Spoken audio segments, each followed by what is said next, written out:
Bien, bonjour et bienvenue à tous.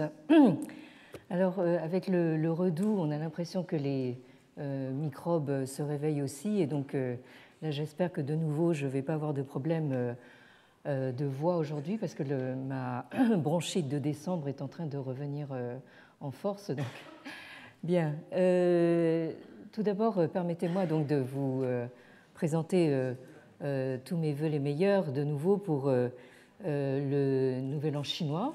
Donc, vous avez ici un magnifique coq en pleine action, donc, qui a sûrement plus de voix que moi, et qui vous dit donc Xin Nian Kuai Le, donc très joyeuse nouvelle année.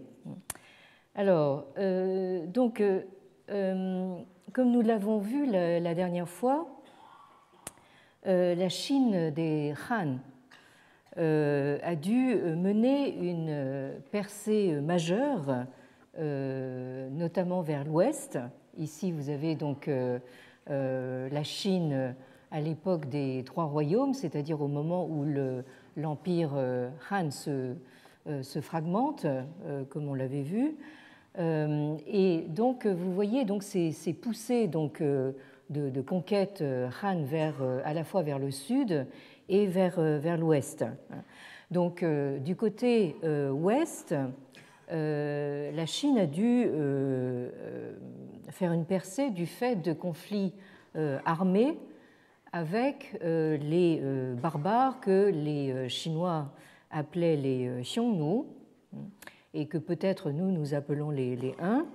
Et d'une certaine façon, si on voulait pousser le paradoxe à outrance, on pourrait dire que c'est du fait de contacts d'ordre militaire ou d'ordre commercial que le bouddhisme, donc comme vous savez, spiritualité de sérénité et de non-violence, a pu pénétrer en terrain chinois. Alors, ce paradoxe est souligné dans un certain nombre d'ouvrages qui sont signalés ici sur la diapositive. Vous avez d'abord celui-ci d'une experte chinoise, mais qui est installée aux États-Unis, qui s'appelle Liu Xinru, et qui a écrit en anglais ce livre qui s'appelle Ancient India and Ancient China, Trade and Religious Exchanges, AD 1 to 600. Donc l'Inde ancienne et la Chine ancienne, donc échanges commerciaux et religieux entre donc l'an 1 et l'an 600 de l'ère chrétienne. Un livre paru aux presses universitaires d'Oxford, Oxford University Press, en 1988. Et d'une certaine manière, donc l'ouvrage suivant de Tan Sen Sen prend la suite, puisqu'il s'intitule Buddhism, Diplomacy and Trade, the realignment of Sino-Indian relations from 600 to 1400. Donc, bouddhisme, diplomatie et commerce, le réalignement des relations sino-indiennes entre 600 et 1400. Un ouvrage paru en 2003 aux presses universitaires de l'Université de Hawaii, University of Hawaii Press, à Honolulu. Donc, ces deux ouvrages nous rappellent, ne serait-ce que par leur titre, que les idées ne voyagent pas dans l'abstrait. Elles sont véhiculées par des mouvements, des échanges, et notamment des mouvements de population itinérantes, au premier rang desquels vous trouvez justement des marchands, Ça peut être aussi des soldats, des militaires, donc envoyés pour régler des conflits, des aventuriers, des diplomates, et aussi, bien sûr, comme aujourd'hui, des migrants ou des réfugiés, hein, donc tous ces gens qui se déplacent. Alors, à propos de Tan Sen Sen, qui est un savant indien, mais lui aussi donc établi aux États-Unis. Oui, si vous pouviez penser à éteindre vos portables avant d'entrer dans l'amphithéâtre, ça nous aiderait beaucoup. Alors, donc, Tan Sen Sen, qui enseigne à New York, viendra donc au Collège de France le vendredi 23 juin dans le cadre d'un colloque que j'organise pendant toute la journée donc, du vendredi 23 juin, un colloque qui s'intitulera donc Chine-Inde, universalité au pluriel, universalité croisée. Donc c'est un colloque qui réunira des collègues indiens mais qui travaillent sur la Chine et donc un certain nombre de sinologues, parmi lesquels un certain nombre de collègues français. Et donc il s'agira justement en fait comme le titre l'indique, de croiser ces universalités indiennes et chinoises. Donc Tan Sen Sen est vraiment très bien placé pour intervenir dans cette rencontre. Alors, comme nous avons commencé à le voir la dernière fois, la légende fait commencer donc l'aventure bouddhique indienne en Chine sous les Han postérieurs, c'est-à-dire donc cette partie des Han qui concerne donc les deux premiers siècles de l'ère chrétienne. Donc, vous avez dans le Hou Han Shu, donc le livre des annales des Han postérieurs, donc qui est censé couvrir ces deux premiers siècles, consacre tout un chapitre aux contrées de l'Ouest, dans le Xi Zhuan. Alors, il me semble avoir signalé que cette expression Xiyu, donc des contrées de l'Ouest, commence à apparaître dans les annales historiques de la dynastie Han, alors qui commence en réalité avec le Shiji, donc les mémoires historiques de Sima Qian, donc composées autour de l'an 100 avant Jésus-Christ, et qui continue donc dans les annales historiques des Han, c'est-à-dire des Han antérieurs, le Han Shu, qui couvre donc les deux premiers siècles avant l'ère chrétienne, et qui continue donc sur les Han postérieurs, donc comme nous l'avons sous les yeux sur cette diapositive. Alors, ces annales des Han postérieurs ont été compilées donc en réalité au 5e siècle de l'ère chrétienne, puisque donc l'auteur, le compilateur, est mort en 445 de l'ère chrétienne, mais nous savons que le chapitre sur les contrées de l'Ouest, donc celui qui nous concerne maintenant, se fonde en réalité sur un document qui a été composé aux environs de 125 avant de l'ère chrétienne, c'est-à-dire donc au début du IIe siècle. Alors, je signale au passage, ça c'est quelque chose que vous aviez en haut de cette diapositive bibliographique, le nom d'Édouard Chavannes, donc, qui a vécu entre 1865 et 1918 et qui est un des très grands noms de la sinologie française moderne et qui a été donc professeur au Collège de France. Et Édouard Chavannes s'est beaucoup intéressé justement à ces divers chapitres concernant les contrées de l'Ouest dans ces diverses sources dynastiques. Donc là, vous trouvez dans les travaux d'Édouard Chavannes des traductions intégrales donc, de ces textes. Alors, notre texte ici commençait par une indication concernant ce que nous appelons actuellement l'Inde. Alors, je ne vais pas relire entièrement le passage, mais je relis simplement la première phrase. Donc, Tianzhu Guo, Yi Ming Yuan Du, Zai Yue Zhi Zhi Dongnan, Shu Qianli. Donc, le pays ou le royaume de Tianzhu porte aussi le nom donc, de Yuan Du. Donc, nous avions vu la dernière fois que ce qu'on lit ici en chinois moderne, Shendu, ici, se lit également donc Yuandu ou Juandu, et fait référence donc au nom sanskrit donc Sindhu, qui désigne en fait la rivière, enfin le fleuve Indus. Et je vous ai mis ici donc à côté le nom moderne que les Chinois donnent à l'Inde, c'est-à-dire Yindu.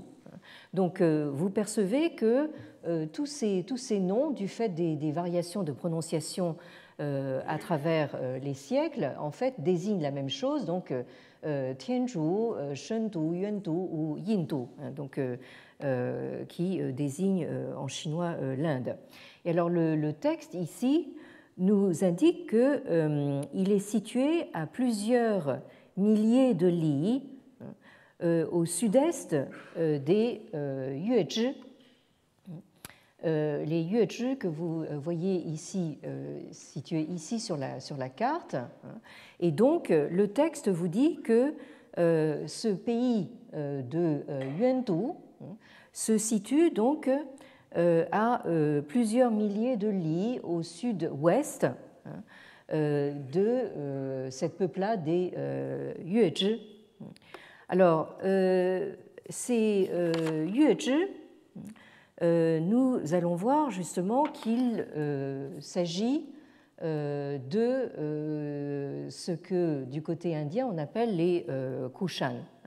Alors, je reviens tout de suite, mais pour l'instant, donc, le texte continue en disant que ce pays donc, de Tianzhu a des coutumes identiques à celles des Yuezhi, mais le pays lui-même est situé en basse altitude et il est humide et d'une chaleur étouffante.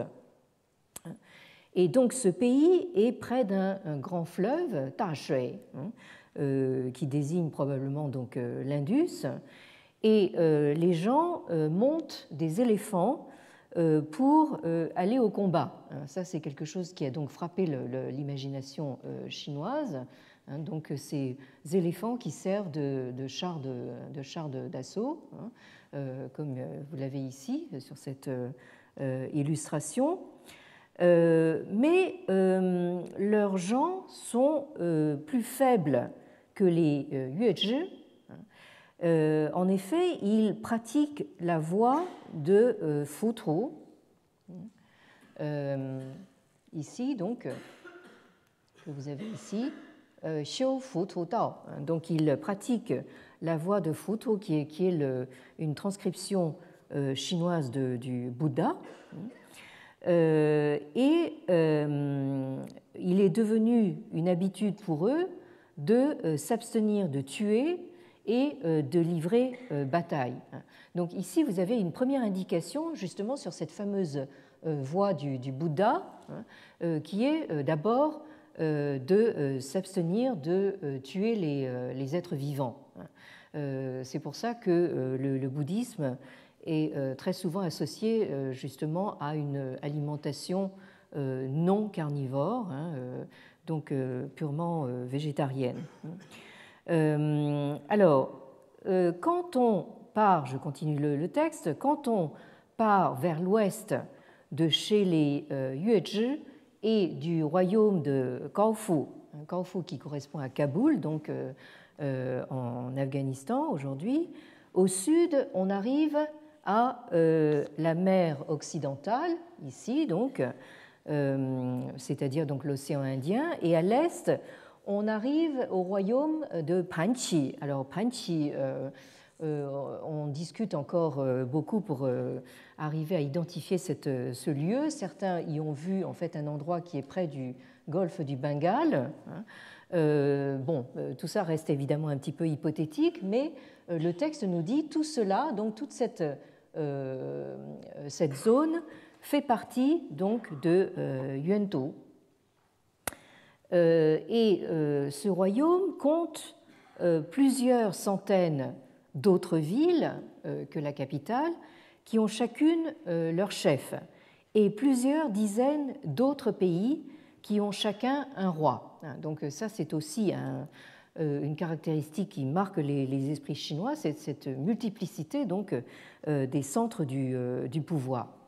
Alors, bien qu'ils diffèrent légèrement les uns des autres, tous ces royaumes, toutes ces villes portent tous le nom de Yuantou et appartenaient tous à cette époque, c'est-à-dire à l'époque où le document a été rédigé, c'est-à-dire autour de 125 de l'ère chrétienne, appartenaient tous aux Yuezhi, puisque les Yuezhi avaient tué leur roi.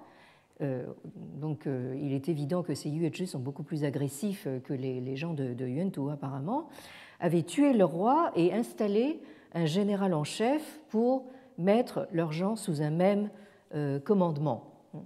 Ici, j'ouvre une parenthèse pour faire référence à aussi un grand nom qui a enseigné ici pendant pas mal d'années au Collège de France. J'ai nommé donc l'indianiste Gérard Fussman, qui a occupé donc la chaire d'histoire du monde indien entre 1984 et 2011. Et Gérard Fussman donc précise qu'au début du IIe siècle avant notre ère, un ensemble de tribus nomades comptant plusieurs dizaines de milliers de cavaliers et connu par les sources chinoises sous le nom de Yuezhi, envahit venant de l'Est la Sogdiane, ou la région actuelle de Samarcande, et la Bactriane, soit la vallée de l'Oxus, aujourd'hui divisée entre le sud de l'Ouzbékistan, le Tadjikistan et le nord de l'Afghanistan. Donc une région dont les Grecs, puisque les troupes d'Alexandre étaient présentes peu de temps auparavant, les Grecs déjà ne possédaient plus l'entier contrôle. Et donc Gérard Fussman a consacré certains de ses travaux justement à ce qu'on a appelé donc l'empire Kushan, donc en indiquant que le roi fondateur de cet empire s'est imposé en soumettant à son autorité donc l'ensemble de la population de la Bactriane et en envahissant le nord-ouest de l'Inde.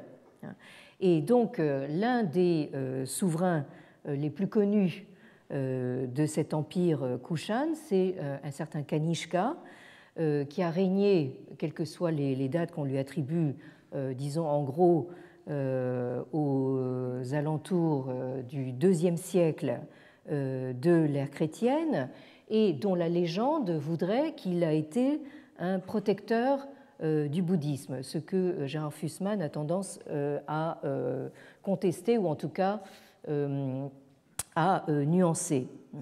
Alors, cet empire Kushan, le voilà, donc vous voyez un petit peu l'étendue de la chose, et vous voyez aussi que la description qu'en donnent les sources chinoises est à peu près exacte. Donc là, ça va vraiment, en fait, si on surimpose justement à cette carte de l'empire Kushan, donc vous voyez ici Gandhara au nord, et la vallée du Gange ici à l'extrême pointe sud-est de cet empire. Si on y surimpose donc la situation actuelle avec nos États-nations actuels, vous voyez que donc cet empire Kushan couvre donc tout ce qu'on appelle les stans ici, donc Ouzbékistan, Tadjikistan, Kirghizistan, etc., Afghanistan, Pakistan, et donc une grande partie de l'Inde du Nord. Alors, cette terre je reviens encore une fois à mon texte, cette terre de Yuantou intéresse les Chinois d'abord par ce qu'elle peut leur apporter de produits rares et exotiques. Alors, elle produit notamment donc Chuxiangxi, etc., donc des éléphants, donc notamment intéressants pour leur ivoire, des rhinocéros intéressants pour leurs cornes, de l'écaille de tortue et ensuite toute une série de métaux précieux, de l'or, de l'argent, du cuivre, du fer, du plomb, de l'étain. Et ensuite le texte continue en disant que vers l'ouest, Yuantou communique avec Daqin. Daqin, dont nous avons vu qu'il s'agit en fait de l'extrémité orientale de l'Empire romain, c'est-à-dire probablement donc la province romaine de Syrie, qui fait tant parler d'elle actuellement. Et donc cet empire de Yuantou possède des objets précieux qui viennent de Daqin, de cet empire romain. Donc à Yuantou, on trouve aussi donc des tissus fins, de fines cotonnades, d'excellents tapis de laine, toutes sortes de parfums, des pains de sucre. Alors peut-être il s'agit du sucre candi ici, du poivre, du gingembre et du sel noir, qui est peut-être du sel gemme. Alors autant d'objets précieux qui servent de présent pour payer le tribut et qui sont de fait devenus de plus en plus prisés sous les règnes des empereurs des Han postérieurs, dont la culture un petit peu décadente pourrait tout à fait rappeler celle justement de l'Empire romain finissant. Je rappelle que l'Empire Han, donc enfin la dynastie Han, s'écroule définitivement en l'an 220 de l'ère chrétienne. Donc pendant ce deuxième siècle de l'ère chrétienne, donc vous avez cette vogue de ces produits exotiques venus de l'Ouest. Alors, le texte continue ici en nous disant qu'à l'époque de l'empereur He, qui a régné entre 89 et 105 de l'ère chrétienne, Yuantou a envoyé plusieurs émissaires apporter le tribut, mais ensuite les régions de l'Ouest se sont soulevées et le tribut a cessé pendant un temps. Et sous le règne de l'empereur Huan, qui a régné donc entre, voyons voir, entre 147 et 167, me semble-t-il, donc à l'ère Yanxi, deuxième et quatrième année, ce qui correspondent aux années 159 et 161 de la chrétienne. Donc ces gens de Yuantou sont revenus à deux reprises apporter le tribut à la frontière de Henan, c'est-à-dire donc au sud du Soleil, qui correspond donc à la commanderie la plus méridionale de l'Empire Han, qui correspondrait donc, selon Chavannes, au Tonkin. Chavannes, évidemment, s'exprime au moment de la colonisation française donc, de l'Indochine, et donc cette commanderie du Henan au sud du Soleil donc, serait donc le Tonkin. Je rappelle qu'actuellement encore, le Vietnam, c'est tout simplement la transcription du chinois, donc Yuanan, qui est au sud de la Lune. Donc vous avez au sud de la Lune et au sud du Soleil. Alors, il semblerait donc que ces émissaires de Yuantou aient suivi l'itinéraire que devait suivre quelques années plus tard, en l'an 166 de l'ère chrétienne, celui qu'on a appelé l'ambassadeur de Marc Aurèle. Alors là aussi, nous sommes un petit peu dans la légende, mais il semblerait que quelqu'un venu justement de cette province de Daqin, de l'Empire romain oriental, se soit présenté donc à la frontière méridionale de l'Empire Han, donc en 166, ce que les sources chinoises, évidemment, n'ont pas manqué de noter. Donc, comme le dit Gérard Fussman, donc, les Kushan, donc, on le voit, contrôlent les grandes routes du commerce international de l'époque et ces grands entrepôts. Si je reviens à cette carte, donc vous avez Bactre et Begram donc en Afghanistan, Peshawar fondé par Kanishka au Pakistan, Mathura en Inde, les ports du nord-ouest de l'Inde et de la côte aujourd'hui pakistanaise. Et donc les Kushan assurent ainsi la sécurité des transactions commerciales le long de ce qu'on a appelé de manière très commode mais assez trompeuse, la route de la soie. Alors, encore une fois, je pense que cette expression, il faut au moins l'employer au pluriel, les routes de la soie, parce qu'il n'y en avait pas qu'une seule, mais toujours est-il qu'il y a un point utile et éclairé qui a été fait récemment par une experte américaine donc, qui s'appelle Valerie Hansen, dans un ouvrage intitulé The Silk Road, A New History, donc la route de la soie, une nouvelle histoire, donc publiée aux presses universitaires d'Oxford en 2012.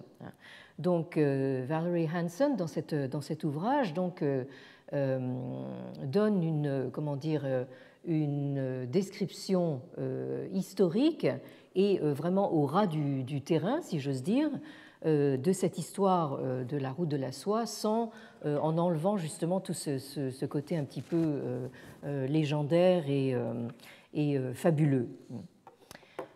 Alors, donc notre texte du Hou Han-shu continue, et nous en étions là donc la dernière fois, en nous parlant de ce qui s'est passé sous le règne de l'empereur Ming. Alors, Sichuan Mingdi, j'en suis ici. Sichuan Mingdi, Mengjian Jinren, Changda, Dingyou Guangming, Yiwen Qunchen. Donc, on se raconte d'une génération à l'autre. Donc là, il y a quand même l'indication que c'est quelque chose d'un peu légendaire, que l'empereur Ming, donc des Han postérieurs, qui a régné entre 58 et 75, donc au 1er siècle de l'ère chrétienne, on raconte que cet empereur vit un jour en rêve un homme tout en or, un homme doré, de haute stature, avec une lumière brillante au sommet du crâne. Et donc l'empereur, au réveil, s'est empressé d'interroger donc littéralement la foule de ses ministres.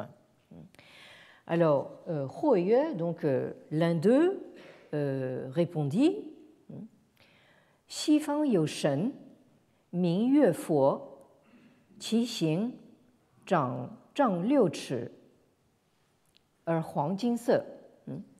Donc à l'ouest, il y a une divinité qui a pour nom Fo. Fo, c'est une autre transcription chinoise pour le Bouddha. Littéralement, son corps mesure 16 chi, c'est-à-dire, donc ici, le texte vous dit littéralement un zhang, un zhang qui vaut 10 chi, plus 6 chi, donc ça fait 16 chi. Et donc, dans notre système métrique, ça nous fait un homme qui mesure 3,7 m.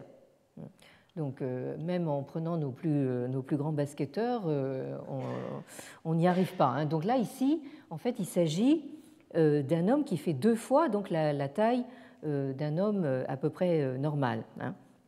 Et il est, Huang Jingse, il est couleur d'or.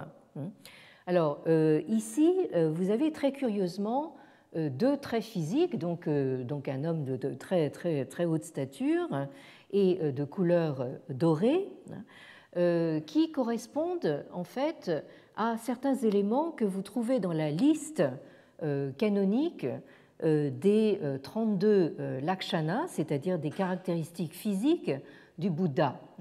Donc, dans la tradition indienne, les hommes d'exception ou les demi-dieux, les dieux, ont des caractéristiques physiques, donc qui font d'eux en fait vraiment des corps parfaits.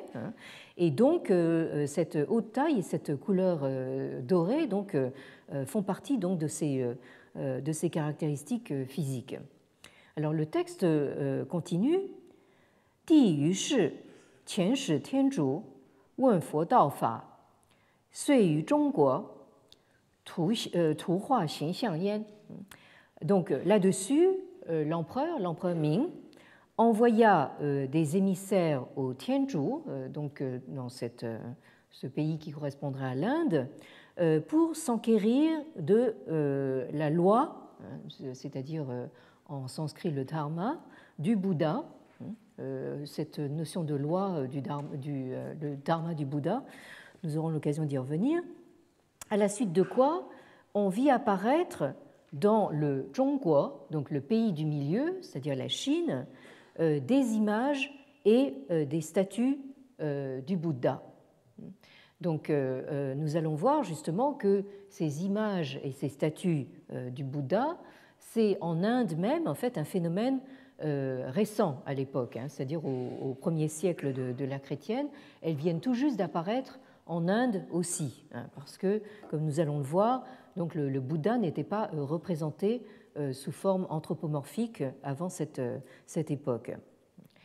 Alors, le texte continue, donc Chu Wang Ying, Shi Xin Qi Shu, Zhongguo Yin Ci Po You Feng Qi Dao Zhe. Donc le roi de Chu, qui s'appelait Ying.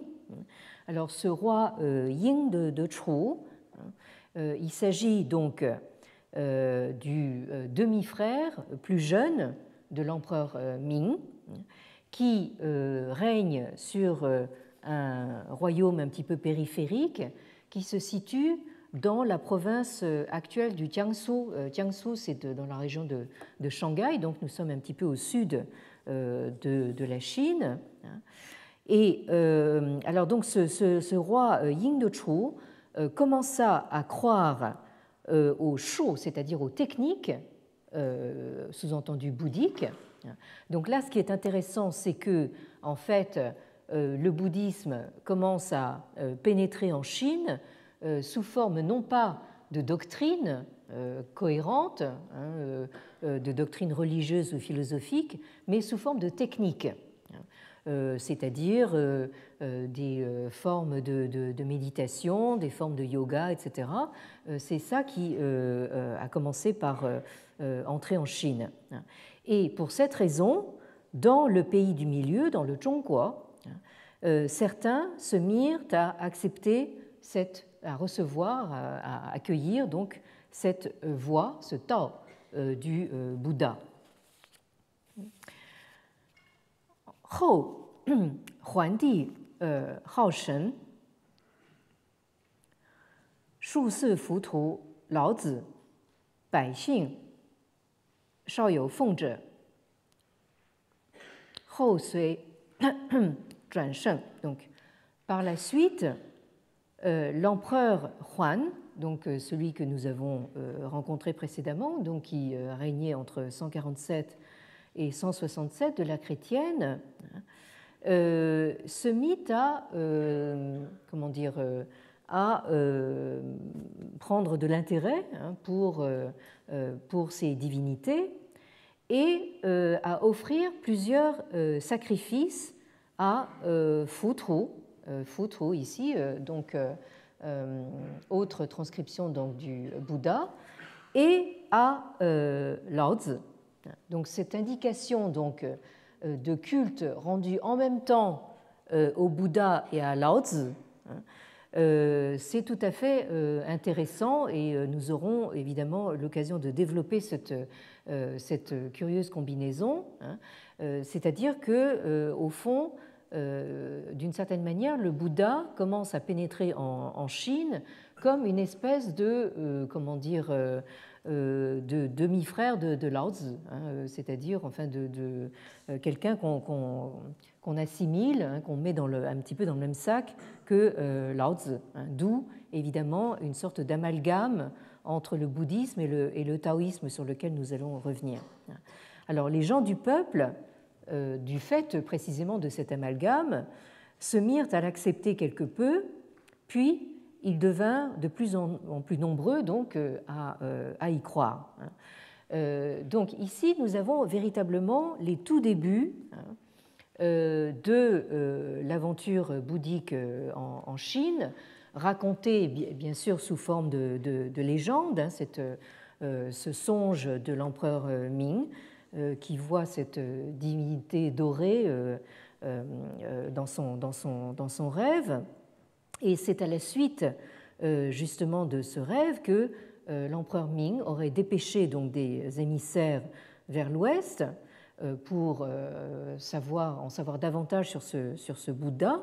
Et c'est au retour de ces émissaires qu'aurait été construit à la capitale chinoise de Luoyang, donc le fameux monastère du Cheval Blanc, le Baima-si, que l'on voit encore actuellement à Luoyang, mais naturellement, si ce monastère a jamais existé à l'époque, il n'est certainement pas d'époque aujourd'hui. Alors donc, ça c'est, on peut dire, la légende. Mais ce qu'on peut lire entre les lignes, c'est qu'il est à peu près certain que le Bouddha a d'abord été perçu en Chine comme une divinité exotique venue de l'Ouest, un petit peu comme tous ces produits, ces éléphants, ces rhinocéros, ces écailles de tortue, etc. Donc dans le lot, si j'ose dire, vous avez ce Bouddha, à qui on attribuait donc des pouvoirs surnaturels, de la même façon qu'on attribuait des pouvoirs surnaturels à Laozi et à l'empereur jaune, donc, qui sont des figures tutélaires justement du taoïsme.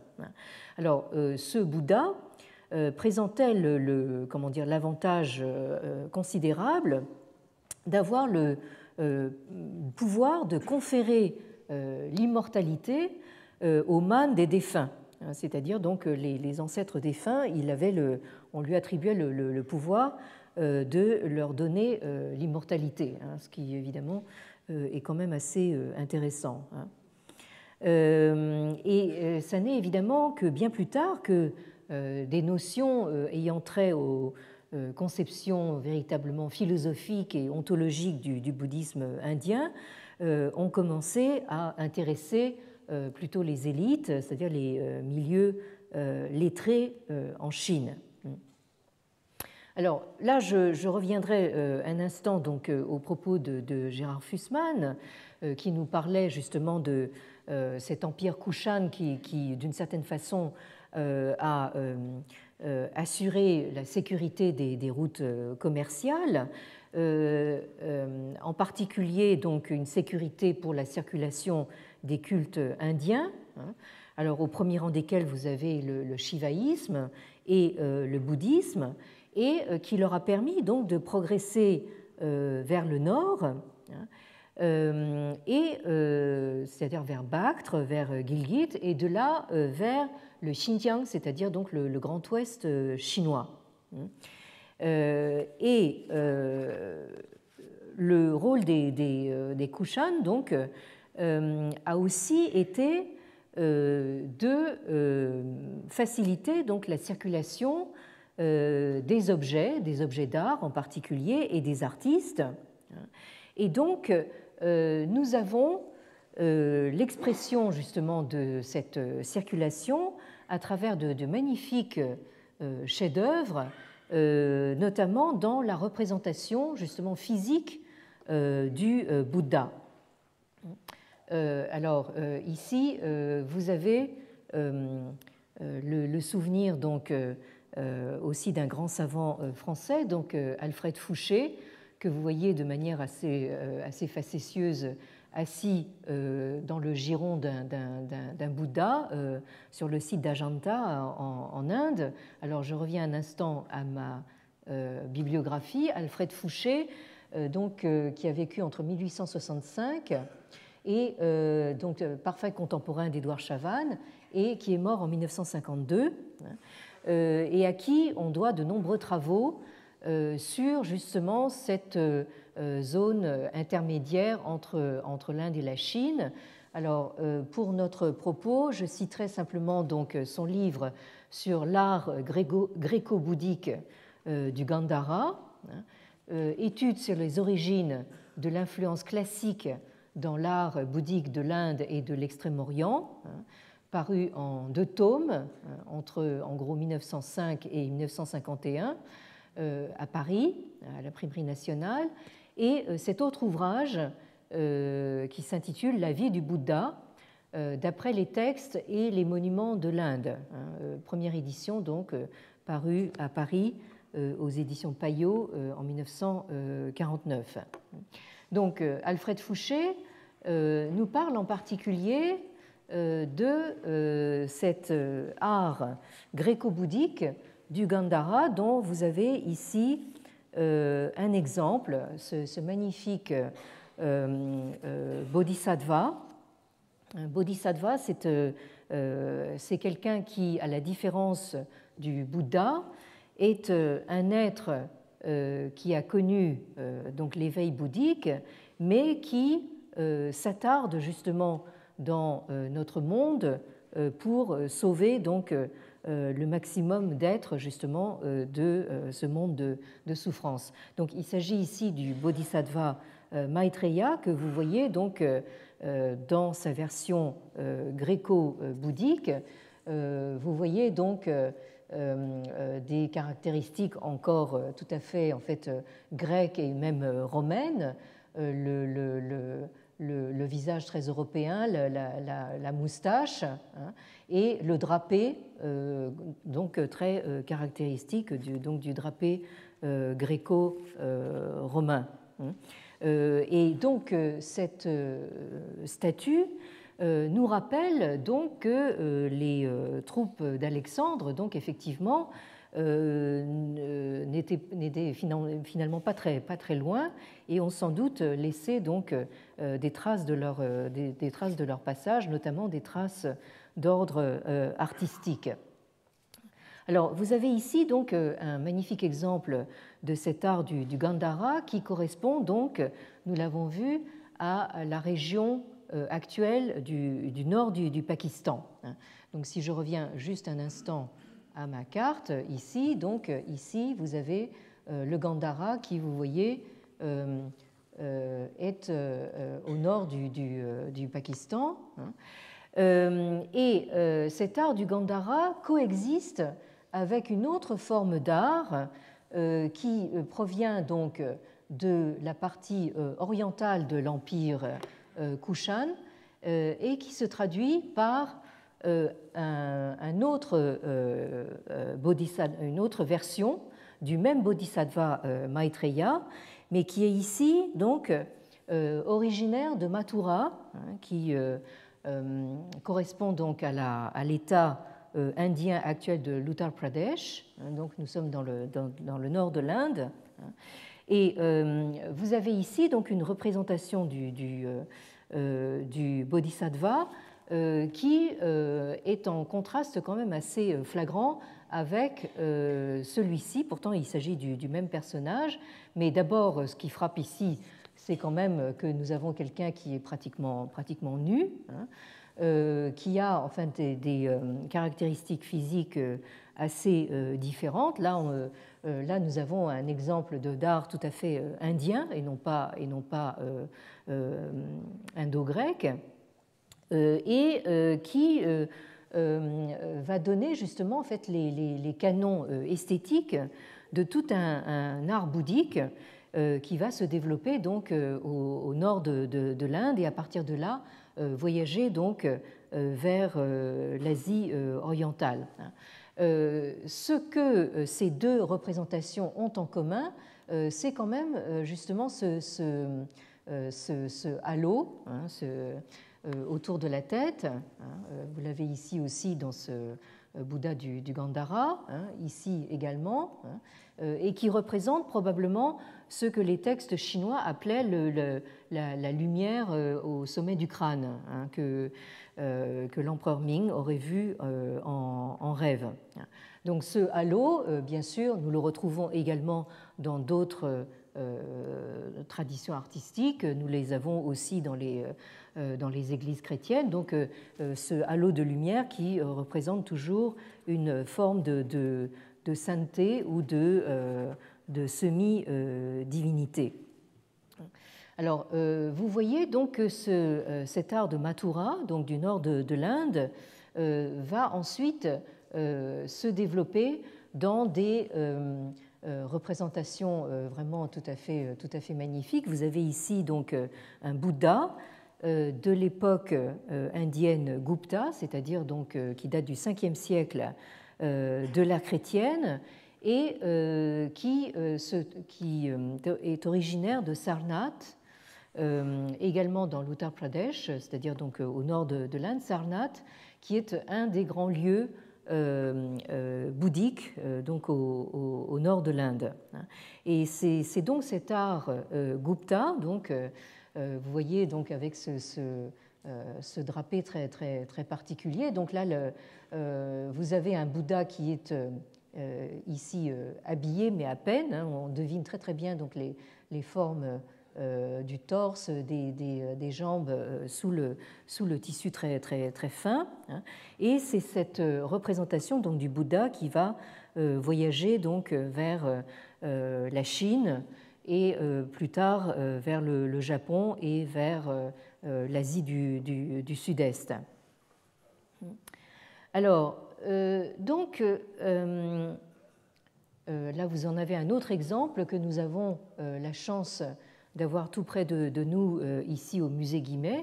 Vous voyez, bien que cette statue du Bouddha soit mutilée, il n'y a plus la tête et il n'y a plus une partie des bras, mais toujours est-il que vous voyez vraiment la splendeur et la maîtrise de cet art. Alors, j'évoque quand même au passage les grands Bouddhas de Bamiyan, donc que vous voyez en fait qu'on ne voit plus justement en Afghanistan. Là, c'est avant la destruction donc de ces Bouddhas géants donc taillés à même la falaise, donc qui ont été détruits par les talibans en 2001. Et vous avez donc le site absolument grandiose donc de Bamiyan avec maintenant ces grottes vides. Et juste encore pour terminer, pour finir justement le voyage de cette statuaire bouddhique vers la Chine, vous avez donc l'interprétation chinoise donc d'un Bouddha ici. Vous voyez que il y a une très forte sinisation, bien sûr, des traits. Là, maintenant, les traits ne sont donc plus rien d'européens ici. Et vous remarquez que le Bouddha chinois est quand même très habillé par rapport à... Donc ça, c'est quelque chose de très amusant qu'on constate quand on suit justement la dite route de la soie de l'Inde vers la Chine. C'est que, en fait, le Bouddha est de plus en plus habillé, à mesure il part tout nu de l'Inde, et quand il arrive en Chine, il est habillé jusqu'au cou. Donc ici, vous avez un autre très bel exemple donc, de cette statuaire bouddhique chinoise. Et vous voyez ici que cette sinisation comporte aussi en fait des traits qui sont beaucoup plus féminins. Autant le Bouddha indien est très masculin, donc très viril, autant ici vous avez quelque chose de d'assez féminisé. Et vous avez le cas particulier donc de ce bodhisattva qui s'appelle donc Avalokiteshvara, donc dans sa version indienne. Donc vous le voyez ici. Donc là aussi, c'est une référence à l'art indo-grec du Gandhara, avec donc le Bouddha avec enfin le bodhisattva avec sa moustache. Et voilà donc la version chinoise, très nettement féminisée. Donc Avalokiteshvara s'appelle Kuan Yin en chinois, donc Kannon dans la prononciation japonaise, et on va voir qu'en fin de parcours, donc Avalokiteshvara, qui se présente avec une moustache, devient carrément une divinité féminine, donc dans le panthéon bouddhique chinois.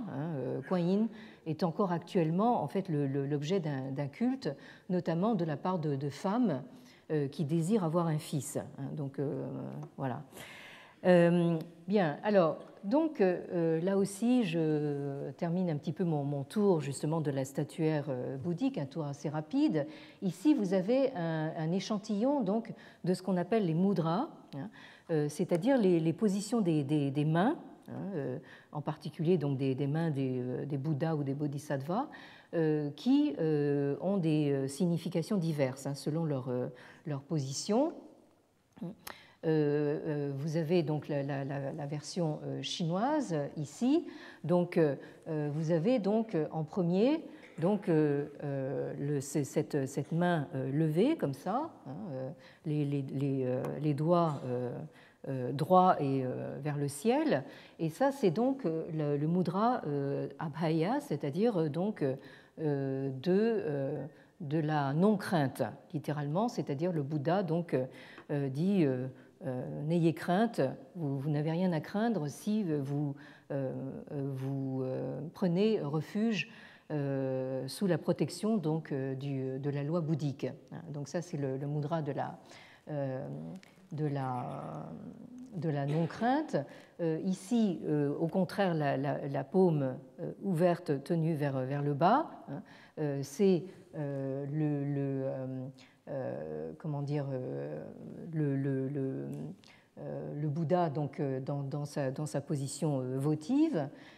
Ensuite, vous avez le Bouddha de l'enseignement, les mains tenues de cette façon, le Bouddha de la méditation, etc. Donc, vous avez ce langage donc, des mains du Bouddha.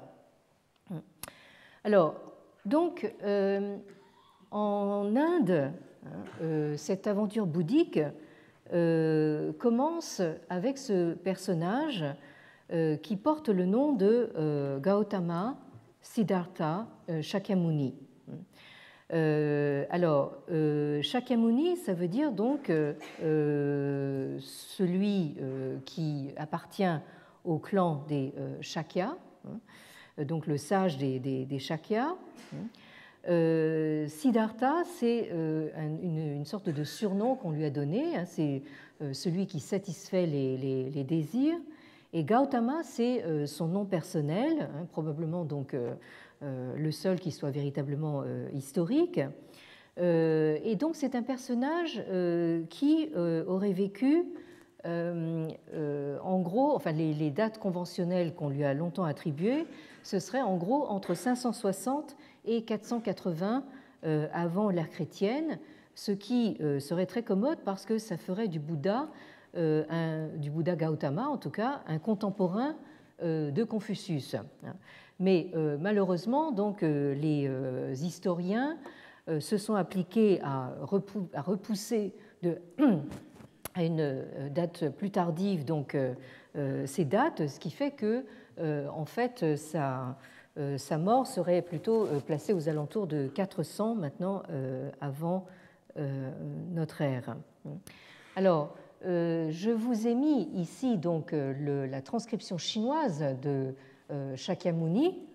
Donc ce serait Shidyamoni ou Shidyamoni, qui explique que beaucoup de moines bouddhistes chinois voient leur nom précédé donc de cet élément shi.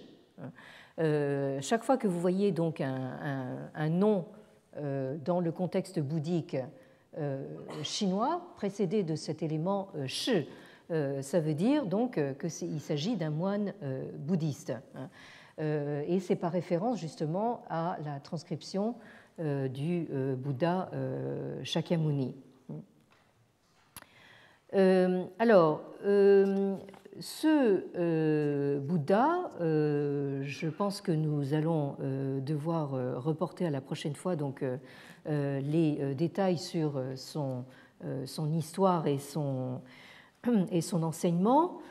Simplement, je termine en signalant donc que à l'Institut Ricci, donc qui est l'institut donc des jésuites, dont on sait qu'ils ont été une des premières médiations entre l'Europe et la Chine.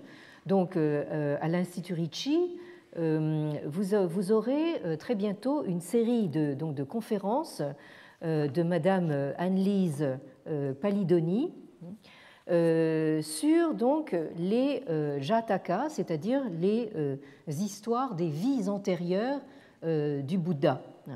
Ce sont donc des conférences, il y aura 4 conférences qui auront lieu les mardis de 16h à 18h, le 14, 21, 28 février et le 7 mars, donc au Centre Sèvres. Donc, Centre Sèvres qui est donc, de manière très prosaïque en face du Bon Marché. Bon. Donc, là, vous aurez une série de conférences sur les vies antérieures du Bouddha. Donc, la prochaine fois, qui sera donc, je le signale au passage, le dernier cours du cycle de cette année. Donc, nous allons parler en fait des vies non pas antérieures, mais des vies postérieures du Bouddha et de son enseignement. Donc, encore une fois, bonne entrée dans l'année du coq et si le Bouddha nous prête vie, donc à la semaine prochaine. Merci.